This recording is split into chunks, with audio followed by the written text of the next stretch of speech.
In today's episode, we are going to talk about how do I lower my property taxes in California. First of all, we're going to start off by just understanding how property taxes in California work. We're going to talk about different strategies for lowering your property taxes if you're disabled, veterans, energy efficient, when you do upgrades, family members. Then we're going to talk about what does the process look like for contesting property taxes for both residential, commercial, primary versus non-primary. This is definitely an episode that you want to watch to the end. Today, to help us with that, we've got Carl Lindner. He works for Assessment Counseling Services. Welcome to the show, Carl. How are you? I'm doing great. How are you? I'm doing phenomenal. Thank you so much. I was telling you off camera that this is a topic that I've been wanting to do for a long time. So I'm glad that Jennifer introduced us. Yeah, so am I. It's something that affects everyone that owns a property in California. It's a big deal. You get that bill every year, and sometimes it's shocking, and you really got to figure out what you can do about it. So let's start off. How do property taxes work in California? Like, who determines, like, you buy a property, how is it determined how much you pay in property taxes? Does the percentage vary based on county? And then how much can they increase it over time? Is there a limit as to how much they can increase it? So the way it works, based on Proposition 13, which passed back in 1978, all property is essentially assessed initially at what you buy the property for. Most of the time, people buy properties on the open market, whether it be a large skyscraper or your regular single-family home or condominium. Let's say you spend $400,000 on a condo. Your first year taxes are going to be based on an assessment of $400,000. Because of Prop 13, the assessment can only increase 2% a year. So the next year, taxes will be based on $400 to $4,000. What changes from city to city and from county to county are direct assessments and special assessments. So you got your school bonds, you got your voted indebtedness. If you have different tax increases, usually they're for financing debt for a county. The base rate of taxation in California for property is 1%. If you're in the city of Los Angeles, you're paying your property taxes probably based on a combined rate of like 1.4% because of all the different stuff that LA City adds on that people vote for in elections and measures and stuff like that. Ventura County, in Camarillo and Simi Valley, it's more like 1.2, 1.15%. It all depends. There are cities in LA County, such as Compton or Monterey Park or a Huntington Park, that are as high as 1.5, 1.6, because, the cities run into some trouble and they need some bond measure money. So the base rate is 1%. And that's based on the purchase price. Now, let's say that I do some improvements to my property. Does that reassess my property taxes? Let's say I change title on my property. Does that reassess my property taxes? Yeah, let's start with the construction. That's actually the easiest part. If you're doing basic remodel, no. It's not going to really affect your property taxes unless you're lining the walls with gold. The assessor's not going to go digging through your permits. They're going to get copies of the permits from the cities, and they're going to go through and look at everything. Really, what you have to worry about is adding square footage, adding a pool, adding a deck, or adding a bedroom or bathroom. That's really where they are going to add on to that 2% trended value, your purchase price that only goes up 2%, they can add more to that. So, and who determines how much they can actually add, or what is that based on? And the reason I'm asking that is, like, in California, a lot of people are building accessory dwelling units right now at the present moment. Do those reassess your taxes, and how do they determine how much your taxes are reassessed by? So ADU is a great example. If you buy a prefab ADU and you have a hard cost that you're using, then yeah, you're probably going to be okay. Let's say you spend $85,000 on an ADU for your backyard. You're going to report to the city that the permit cost is based on $85,000. That's usually how that goes. They'll probably just put $85,000 not to hassle you. But if you don't report costs, they'll use what's called a standardized cost manual that's made by a company called Marshall and Swift. It's just a big book full of numbers, price per square foot for all sorts of different property additions, and then they'll just come up with a number. And ideally they don't do that, but usually it's not so bad. Now, let me ask you this, because I bought a fixer-upper, and when I got the permits for the fixer-upper, I did windows, I did roofing, I did electrical. In the permit process. They asked me, how much do you estimate that this is going to cost? Like for the windows, like $70,000. Do they use that number to say, okay, we're going to increase his property taxes because he did windows by $70,000? We're going to increase it by approximately $70,000 at that point, or how does that work? So, kind of what I was saying about the ADU, they'll probably look at your permit value and then they'll look at the cost manual and see what the additional value is. However, there are certain things that are replacements that are not reassessed. Windows are, if you're replacing them, it's not reassessed. Roof, if you're replacing it, it's not reassessed. Water heater, electrical, not a big deal. They're just going to skim over it. Let's talk about like different strategies for lowering your property taxes. What are some of the different strategies that your company utilizes? And who are the different clients that come to you? Like what type of problems do they come to you with? What kind of situations? So the most simple one is someone says, I'm paying too much property tax on my home. But realistically, if there are comparable sales in your neighborhood for your single family residence that show an assessment higher than what you're being assessed at, so if houses in your neighborhood are selling for 700,000 and you're assessed at 650, there's nothing we can do for you really. But where we're seeing a lot of movement now is in the higher end properties, probably 10 million and plus for larger estates, because the larger a house gets, the more variable the price can be, right? Because they're all custom, they're all very different, they all have different amenities. It's harder to gauge what the value might be, but people can take a loss on a property. You'll have someone who spent 3 years building a luxury house in the Hollywood Hills, probably cost them 50 million, but maybe they only sell it for 26, and they're going to be like, I'm only going to sell it. I have it on the market for 30. I can't sell it, and I'm still being assessed at 50. $50 million, and they'll come to us and we can have a discussion with the assessor about that, about the true value of the property. The true value is usually based on what you pay for it in the marketplace. Where you get the best bang for your buck trying to reduce your property taxes is if you have apartment buildings or office buildings and you have a lot of vacancy. You have a lot of vacancy issues. People are not paying their rent. People have vacated whole floors or a bunch of different apartments because those properties are valued based on income. You buy it because it's an investment, and the assessor acknowledges that. It's not just how much you can buy it for, it's how much money you're making off of it. And if you can show that you have a lot of vacancies and there's condition issues that are going to cost hundreds of thousands of dollars to fix, then yeah, there's absolutely evidence to reduce your property taxes. And is there any special circumstances like for disabled people or veterans or anything that allows somebody to reduce their property taxes?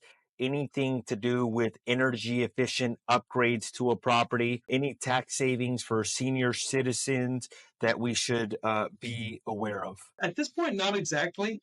You have a couple of basic things.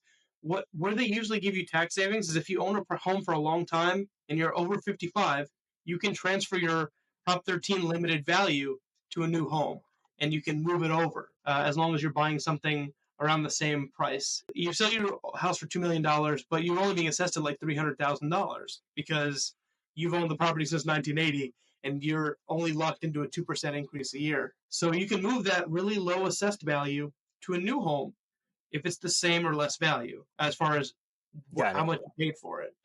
For disabled people, if you have to do large adjustments to your home, like lowering cabinets because you need it to be wheelchair accessible, or you need a new bathroom or a revised bathroom because you need it to be wheelchair accessible or disabled friendly or something like that, that's not reassessable.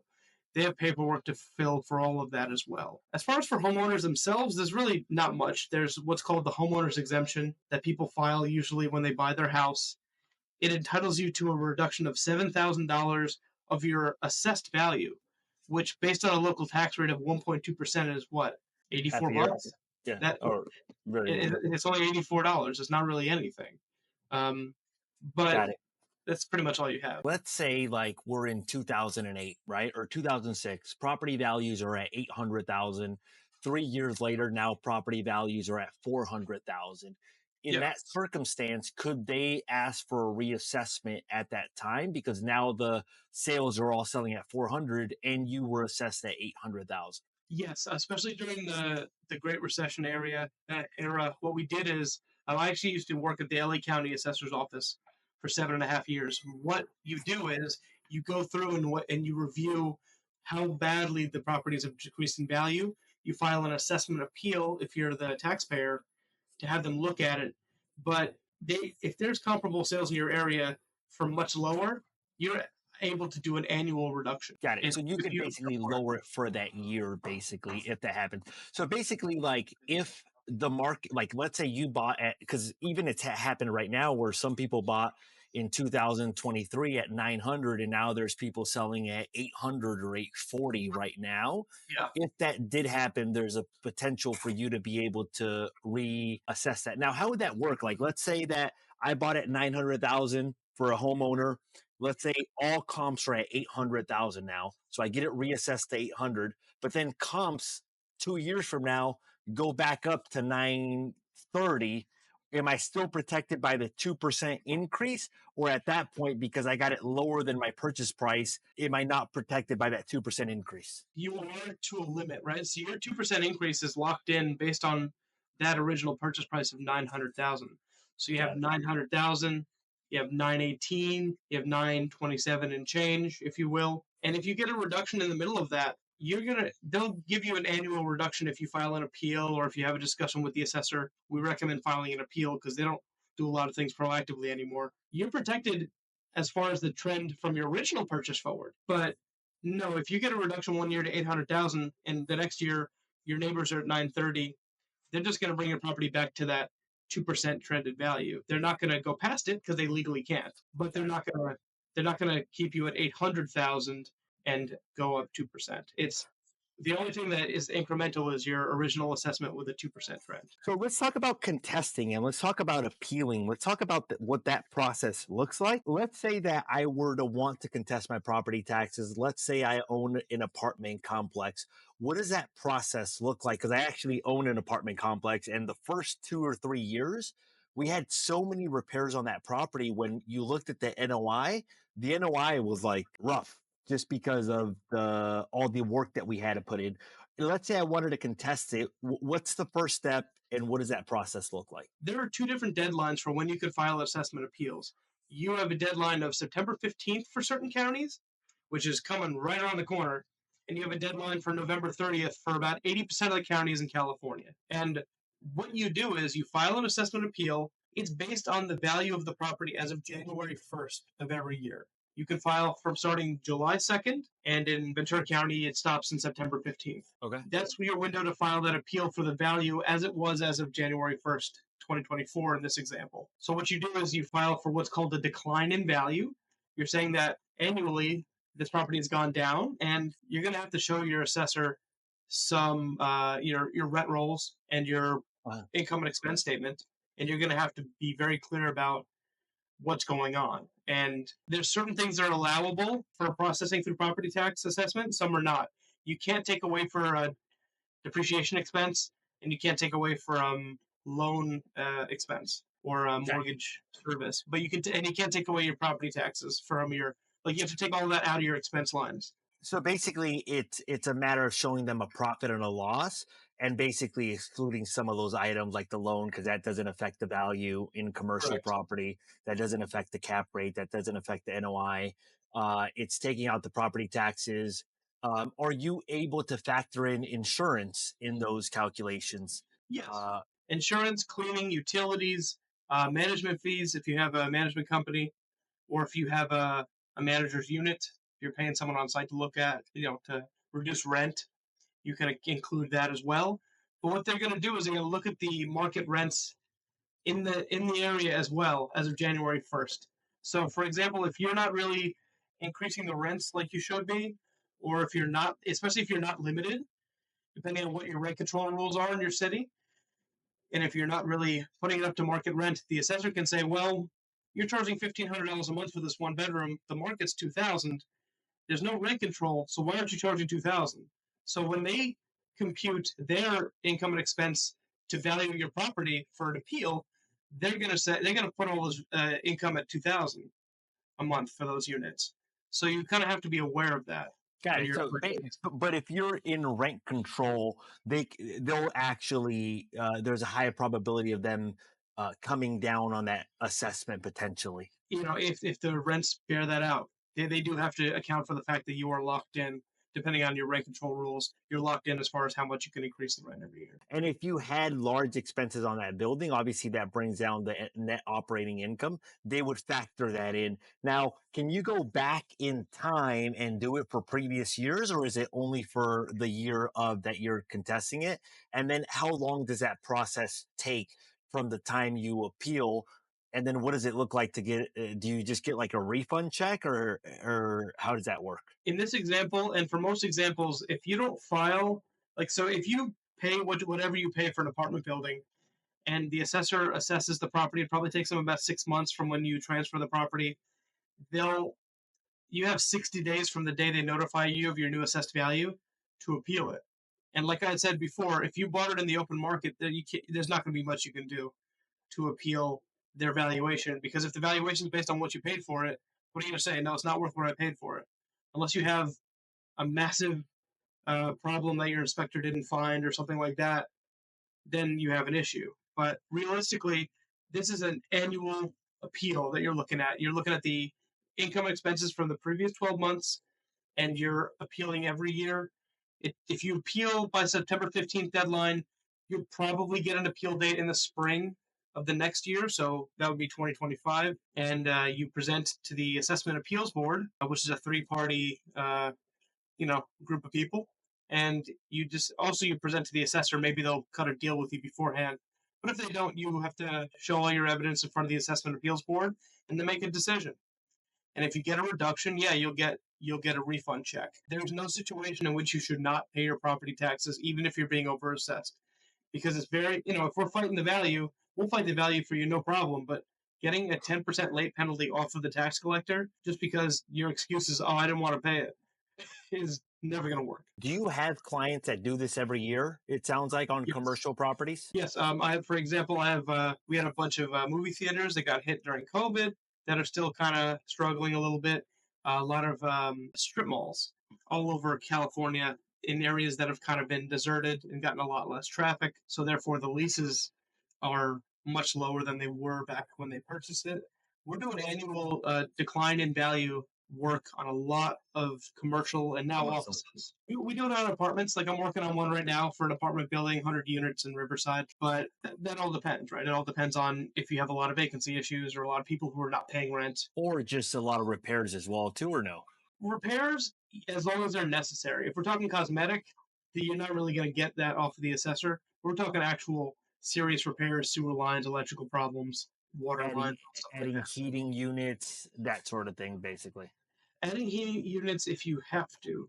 You have to. If you're replacing them, then yes, absolutely. What does the appeal date look like? Like, is it like you show up like almost like in court, or what does that look like? Yeah, so in Ventura County, it's actually at the county center in Ventura, and it's at the Board of Supervisors room. And you're just sitting in a big room with these three people, a clerk, and then the representatives from the assessor. And you stand there with your case. You give out copies to everybody, and you just present. It's referred to as quasi judicial. Their ruling is final unless you get really into the weeds and think that they violated the Constitution of California, Mhm. and then that's a whole another issue. But in a regular sense, you're presenting evidence, the assessor's presenting evidence, and the board makes a determination. Do appraisals ever help in a contestment? Only if the person who's doing the appraisal is there to testify to it. You can't really introduce it as evidence because then there's no one to cross-examine Got it. because it's just a piece of paper. That's why you usually do your own valuations. Like we do all of our own valuations. How does it look like if I were to approach your company and say, "Hey, look, I want to contest my property taxes." Do you guys do some sort of analysis for me and say, "Hey, look, based on the information that you provided, it does look like you can contest"? And then also, does that initial consultation cost money? I mean, if I'm saving $5,000 in property taxes, but I'm paying $5,000 to your firm, it kind of like balances out and almost makes it not worth it. What would be a good return ratio or something that you guys are like, look, if we can save you X amount of money, then it's worth our services? We do an initial review based on what you present us. We don't charge for that. It's a quick review based on the data we're seeing in the market. We have full access to all the good real estate stuff, CoStar, LoopNet, MLS. We look at everything. depending on what the type of property is. And we can tell you right away based on your information, probably within, I mean, I could probably turn around in 10, 15 minutes and be like, I think you have a good case here. And then we discuss fee structure. It can either be contingency based or hourly based.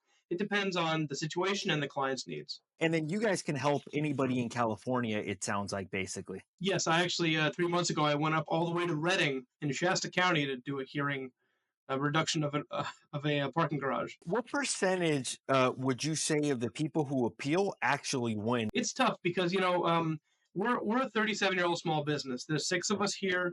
My boss has been doing this for decades. This is all we do. We don't do any sort of legal work. We don't do any sort of deeds. We just do this. We're specialized in this. We know the realm. Most of us used to work at other assessors' offices, so we know the inside baseball, right? We know how to deal with these people.